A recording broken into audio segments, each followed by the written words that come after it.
biotech as an industry has been there for about 40 years. And today, we're most excited about the so-called cell and gene therapy. Typically, when you think about a drug that is used to treat a disease, you think about either a pill, which you just take with a glass of water, which you have right here, and then there's also another class of drugs called injectable antibodies. So those are protein. But now we are actually going into a brand new era of cell and gene therapy. For example, in the cell therapy field, we're trying to harness the power of the cells, especially the immune cells, such as T cell, see if we can leverage the power of the T cells to treat a disease such as cancer. And then in the field of gene therapy, as you know, there are many, many genetic diseases out there. It could be caused by a defect in certain genes. So can we actually use a gene therapy to fix that genetic defect and then treat such a disease? So it's a very, very exciting forefront of the field. And it's also what we would call a personalized medication. For example, you could actually take the cells from one individual, and then we can conduct some genetic engineering to bring some protein onto the cells. And then when the cells are injected back to the body, it will be equipped with some protein that can recognize a cancer antigen. So that's what Legend Biotech is doing, actually. It's entirely 100% personalized medicine, because we would manufacture a batch of therapy for just one single patient. So that's the most exciting forefront of the biotech these days, what we call CGT, cell and gene therapy. Yeah, so at Legend Biotech, we're partnered with Janssen Pharmaceutical, which is the pharmaceutical companies of Johnson& Johnson Group. So this year, we're very pleased that the US FDA has approved our drug called Carvykti, which is a treatment for relapse and refractory multiple myeloma. Multiple myeloma is a cancer of white blood cells, a type of cells called B cells.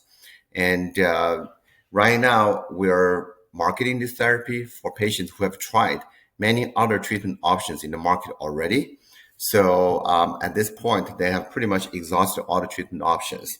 Now, in the next 5 years, we and our partner, we're working very hard to trying to bring this therapy into earlier lines. So I'm hoping that in 5 years, we will be able to bring Carvykti to treat many patients who are newly diagnosed with multiple myeloma.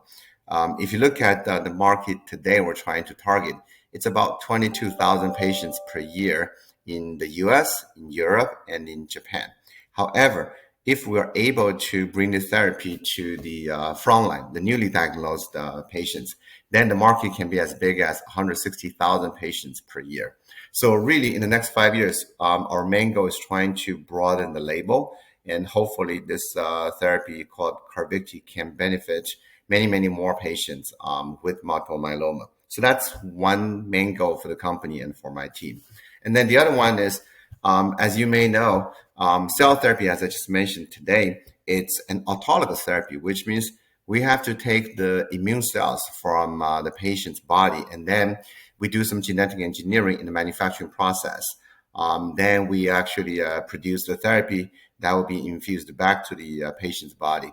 However, it is a relatively lengthy process, and it's expensive if you think about it, when we have to make one single batch for each patient. So our scientists in the lab are working very hard on so-called allogeneic approach. That is, can we start from some donor cells or some sort of stem cells, and then we can make a batch that will be sufficient to dose many, many patients, hundreds or even thousands of patients in one batch. And that is called allogeneic cell therapy, because you're not taking the patient's own cells. So that's something it's very, very important for the companies in our field to develop.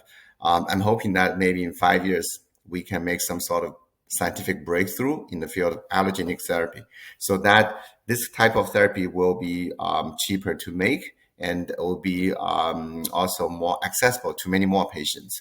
At the same time, we're also developing therapies for solid tumors, such as gastric cancer, lung cancer, or liver cancer.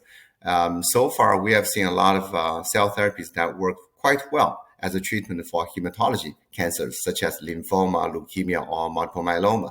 Now, if we can broaden the field into treatment of solid tumor, again, that will open the cell therapy to many, many more patients and many more future possibilities.